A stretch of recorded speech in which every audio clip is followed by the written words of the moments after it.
आप देख रहे हैं पहाड़ प्राइम। आपके साथ हूं मैं दीपा बाफिला। बुलेटिन की शुरुआत करते हैं पहाड़ पर मानसून की दस्तक के साथ। उत्तराखंड में मानसून की दस्तक के साथ ही बारिश का सिलसिला भी शुरू हो चला है। प्रदेश के इलाकों में बारिश हो रही है। उत्तराखंड से 5 अलग अलग जगहों की तस्वीरें आपको हम दिखा रहे हैं। ये रही आपकी स्क्रीन पर। राजधानी देहरादून में मौसम बदल गया है। अल्मोड़ा, रानीखेत, हल्द्वानी में भी बारिश हुई है।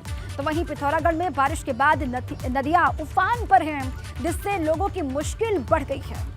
ये 5 तस्वीरें आपको हम दिखा रहे हैं। मानसून की दस्तक हो गई है देवभूमि उत्तराखंड में। पिथौरागढ़ की तस्वीर है। जान जोखिम में डाल करके लोग किस तरीके से जा रहे हैं। और हल्द्वानी की तस्वीर भी आपके सामने है। देहरादून में भी मौसम बदला। अल्मोड़ा में भी मौसम ने करवट ली है। रानीखेत में भी लगातार हो रही है बारिश। कहीं पर रुक रुक करके हल्की बारिश है तो कहीं पर लगातार तेज बारिश हो रही है। और अब देखिए, मानसून की दस्तक के साथ ही उत्तराखंड के अलग अलग इलाकों में, पहाड़ी वाले क्षेत्रों में लोगों की मुसीबतें बढ़ने वाली हैं।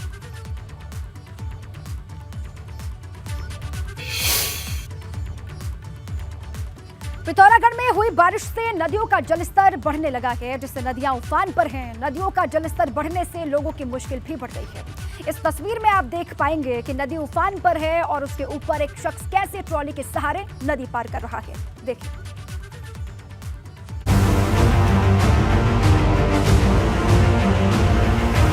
उत्तराखंड में शुरू हुई मानसून की आफत।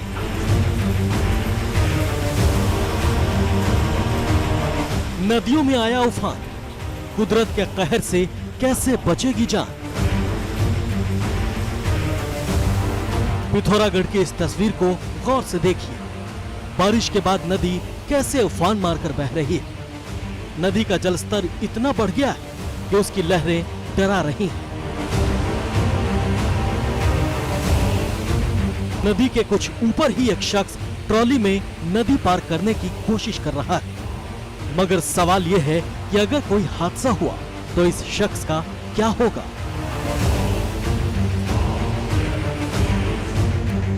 एक बार फिर से गौर से देखिए इस तस्वीर को। यह शख्स ट्रॉली में बैठकर नदी को पार कर रहा है। महज कुछ ही देर की बारिश से नदी का जलस्तर इतना बढ़ गया कि उसके किनारों पर खतरा है।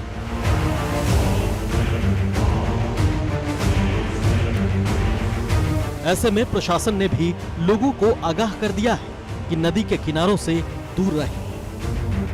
एबीपी गंगा के लिए पिथौरागढ़ से योगेश पाठक की रिपोर्ट।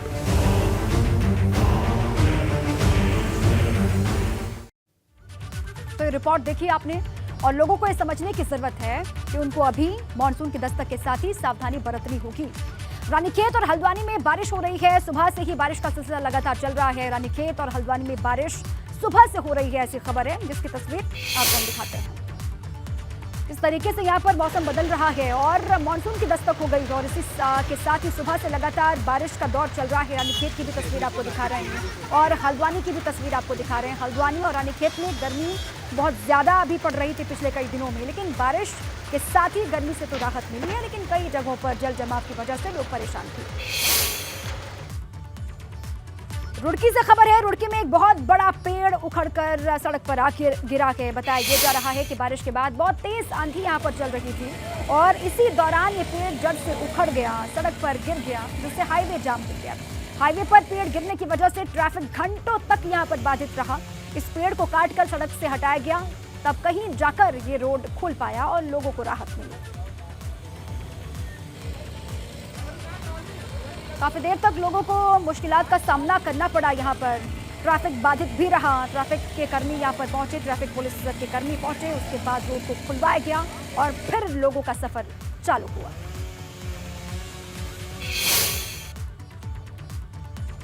और टिहरी से जानकारी यह है कि बरसात की वजह से कई रास्ते बंद हो गए हैं, कई मार्ग बंद हैं। मलबा गिरने से ग्रामीण बेहद परेशान हैं। मलबा गिरने की वजह से ग्रामीण क्षेत्रों के 3 मार्ग बंद हैं, बताया जा रहा है। टिहरी की तस्वीर आपको दिखा रहे हैं किस तरीके से बारिश यहां पर लगातार हो रही है और उसके बाद अब स्थितियां बिगड़ती हुई। हालात पर आपदा प्रबंधन कंट्रोल रूम की लगातार नजर बनी हुई है।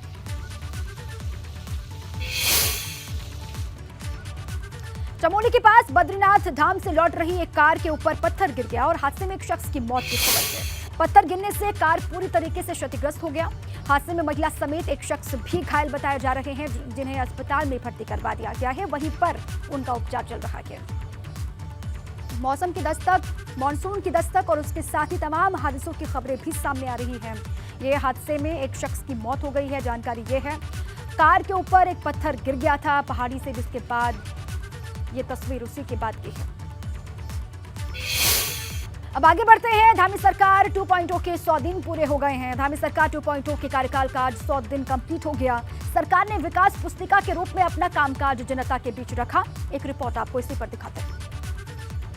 मैं पुष्कर सिंह धामी ईश्वर की शपथ लेता हूं कि मैं विधि द्वारा स्थापित भारत के संविधान के प्रति सच्ची श्रद्धा और निष्ठा रखूंगा।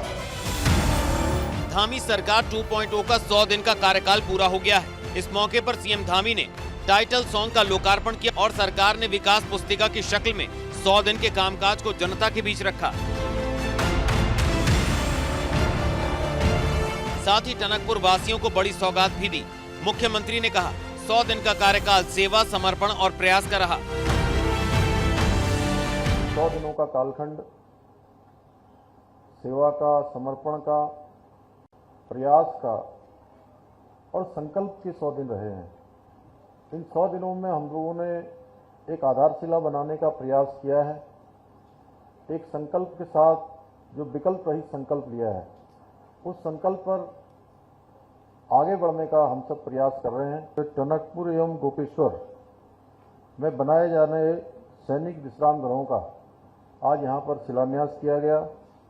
यह दोनों ही विश्राम गृह इन स्थानों के लिए बहुत ही महत्वपूर्ण एवं सुविधाजनक होंगे, जो दूर दूर से हमारे सैनिक भाई जिनको अनेकों स्थानों पर जाना होता है, गोपेश्वर जैसे स्थान जो कि बीच में हमारे यहाँ पर, जहाँ एक तरफ भगवान बद्री विशाल हैं, जहाँ दूसरी तरफ भगवान केदारनाथ हैं और चार धाम यात्रा चलती है, ऐसे स्थान पर सैनिक विश्राम गृह बन जाने से हमारे सैनिक भाइयों को निश्चित रूप से उसका बहुत लाभ मिलेगा। जहां 100 दिन पूरे होने पर सरकार ने उपलब्धियों का बखान किया, तो वहीं विपक्ष ने सवालों की झड़ी लगा दी। अब देखिए ना, हर सरकार का एक रोड मैप, एक विजन दृष्टि होती है 5 साल के लिए,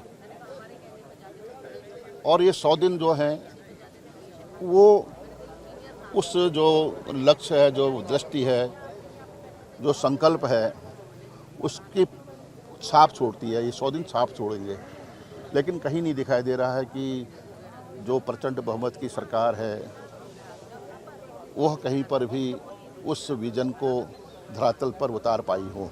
मेरे हिसाब से पूरी तरीके से फेल है। जो हमारी चारधाम यात्रा है, ये उत्तराखंड का चेहरा है जिसको पूरा विश्व देखता है, पूरा देश देखता है। और चारधाम यात्रा में जिस तरीके से फेलियर हुआ, यात्रा जगह जगह पर बाधित हुई, लोगों की मृत्यु हुई, और जो आंकड़ा अभी तक राज्य बनने के बाद का 106, 107 का था हाईएस्ट 6 महीने में, हम 50 दिन में ही इस आंकड़े को 200 से पार पहुंचा चुके हैं, जो अपने आप में अफसोसजनक है। वित्तीय हालत बहुत ख़राब है। डबल इंजन की सरकार ने जो हमारा जीएसटी का घाटा है उसको पूरा करने से इनकार कर दिया है, जो अपने आप में एक बहुत बड़ा धक्का इस राज्य को और फेलियर सरकार को मैं मानता हूँ। उधर रुद्रपुर में भी कांग्रेस कार्यकर्ताओं ने सरकार के 100 दिन पूरे होने पर सड़क पर धान लगाकर विरोध जताया। आरोप लगाया कि ट्रांजिट कैंप की मेन सड़क कई दिन से खराब है, लेकिन इस ओर सरकार का ध्यान नहीं जा रहा है। ट्रांजिट कैंप जो रोड है, शिवनगर से ट्रांजिट कैंप रोड है, बड़े बड़े गड्ढे हैं, इसमें पानी भरा हुआ है, आए दिन दुर्घटनाएं होती हैं। और ये पेपर में मैंने आज सुबह देखा कि उपलब्धियां किनारे के हमने 100 दिन में ये काम किया है। दरअसल 23 मार्च को जब मुख्यमंत्री धामी ने शपथ ली थी, तब शपथ के साथ ही भाजपा संगठन और सरकार ने 100 दिन का टारगेट भी तय कर दिया था, और अब सरकार के 100 दिन भी पूरे हो गए हैं। इसीलिए सरकार ने अपने 100 दिन के कामकाज का रिपोर्ट कार्ड पेश किया है। Bureau report, ABP Ganga.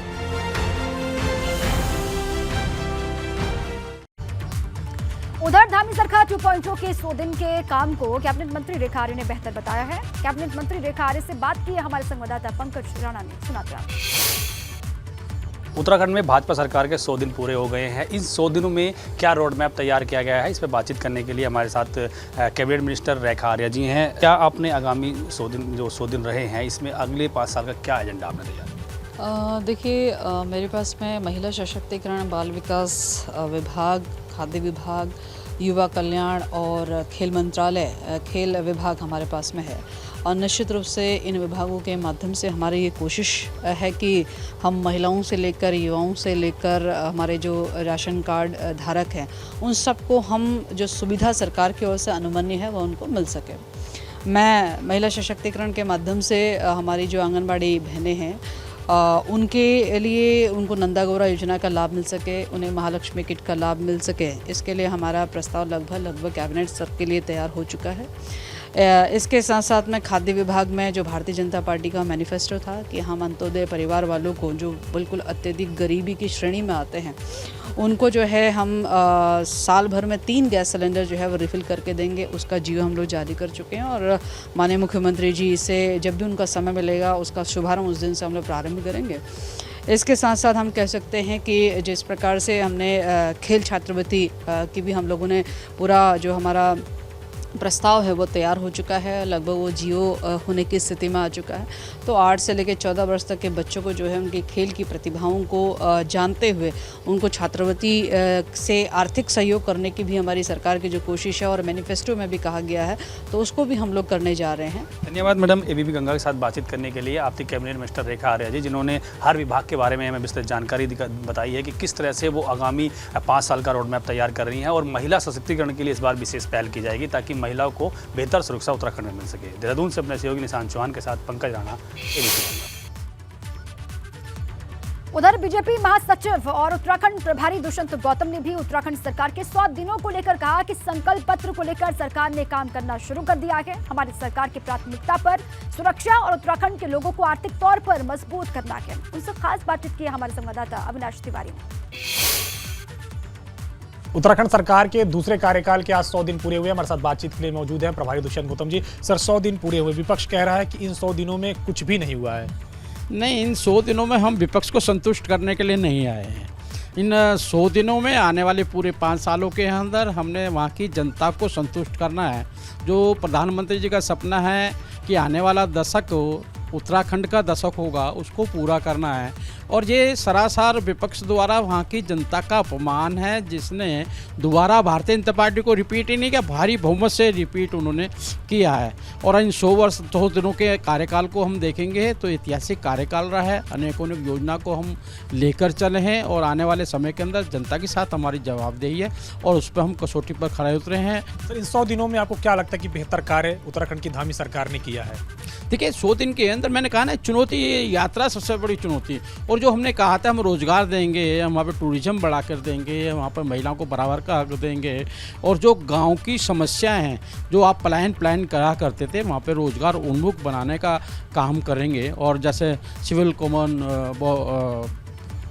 लेकर आए हैं, सिविल कोड लेकर आए हैं, वो हमारी प्राथमिकता थी और जनता वहाँ पे खुश भी है और वातावरण भी उनके अनुकूल है। सर, अब 100 दिन पूरे हो चुके हैं, आप प्रभारी हैं, आप भी जाएंगे, बैठक लेंगे, तो क्या समीक्षा होगी, आगे क्या दायित्व दिया जाएगा? पिछले कार्यों की 100 दिन की समीक्षा तो होगी कि 100 दिन में आपको जो काम दिया गया है वो कितना आगे बढ़ा है। साथ साथ आगे जो अन्य लोग हैं जिन्होंने संगठन में काम किया है और उनको दायित्व देने का भी काम हम आगे करेंगे और ताकि सभी लोग उत्साहपूर्वक उनको लगना चाहिए कि हमारी सरकार बनी है और उतनी पूरी अपनी उत्साह के साथ में वहाँ पे उत्तराखंड को आगे बढ़ाएंगे। शुक्रिया। हमसे बातचीत करने लगे हैं बीजेपी के राष्ट्रीय महासचिव उत्तराखंड के प्रभारी दुष्यंत गौतम, जिनका कहना है कि 100 दिनों को जो दायित्व सौंपा गया तो उसकी समीक्षा की जाएगी और आगे तमाम सारे कार्यकर्ताओं को आगे काम दिए जाएंगे। कृष्ण विपिन के साथ अविनाश तिवारी, एबीपी गंगा, दिल्ली। पर जोशीमठ से है। यहाँ सीएम धामी के आदेश के बाद गौरा देवी के बेटे को सम्मान निधि मिल गई है। जिसको आंदोलन की सूत्रधार गौरा देवी को साल 2016 में सरकार ने उत्तराखंड रत्न सम्मान के लिए चुना था, पर उनके परिजनों को प्रशस्ति पत्र दिया गया, सम्मान निधि नहीं दी गई। मामले की जांच करने के बाद सीएम धामी ने सम्मान निधि धनराशि देने के आदेश दिए और जिसके बाद उप जिलाधिकारी कुमकुम जोशी ने गौरा देवी के बेटे चंद्र सिंह को सम्मान निधि की 5 लाख रुपए की राशि सौंप दी है।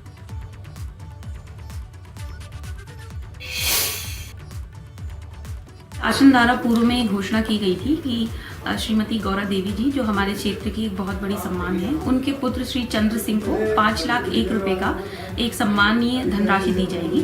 उसका चेक हमें अभी आज प्राप्त हुआ, इसलिए उप जिलाधिकारी कार्यालय में उनको सम्मानित करते हुए आज 5 लाख 1 रुपए की धनराशि का चेक दिया गया। मॉनसून सीजन के दौरान चारधाम यात्रा पर आने वाले यात्रियों के लिए अच्छी खबर है। पर्यटन विभाग ने इस बार यात्रा के लिए बेहतर प्लान तैयार किया है। प्लान क्या है, इस रिपोर्ट के माध्यम से देखिए और समझिए।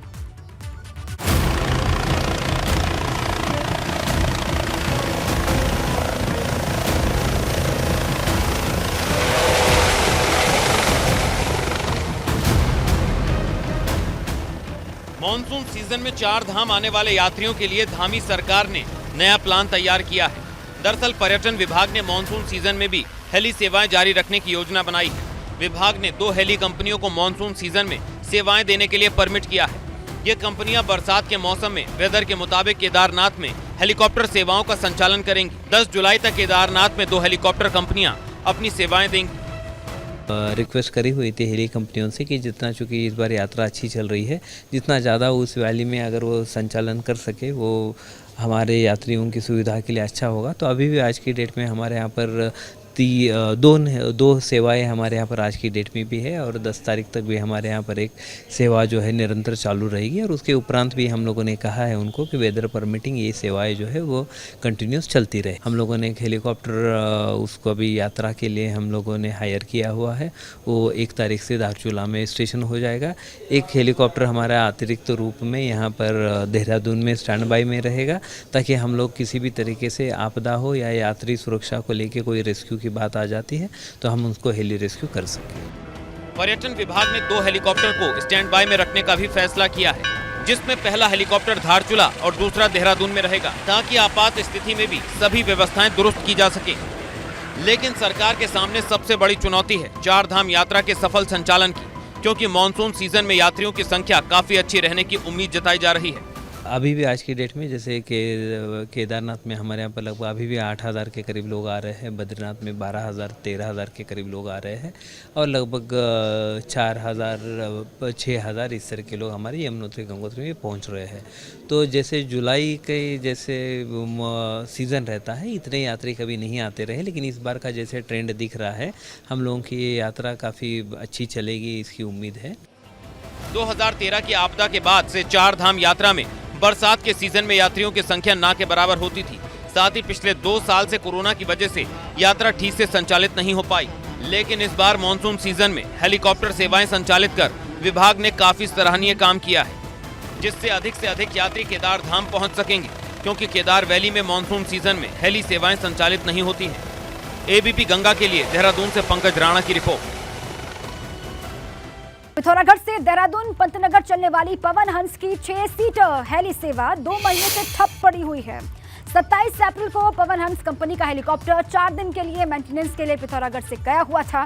उसके बाद आज तक हेलीकॉप्टर वापस नहीं आया। इस सेवा से इमरजेंसी में देहरादून जाने वाले लोगों को मदद मिल रही थी। मिनिस्ट्री ऑफ सिविल एविएशन के स्तर पर RCS के अंतर्गत जो बिडिंग प्रोसेस इनिशिएट किया गया था, उसमें जो अभी सूचना मिल रही है उसके आधार पर हिंडन से पिथौरागढ़ के लिए स्पाइसजेट ने उसमें पार्टिसिपेट किया। सिमिलरली बिग चार्टर्स ने पिथौरागढ़ देहरादून या देहरादून पंतनगर पिथौरागढ़ वाले रूट के लिए अप्लाई किए और मैं उम्मीद करता हूं कि जल्दी हमें मिलने की संभावना है। और इसी के साथ ही पहाड़ प्राइम में अभी के लिए बस इतना ही।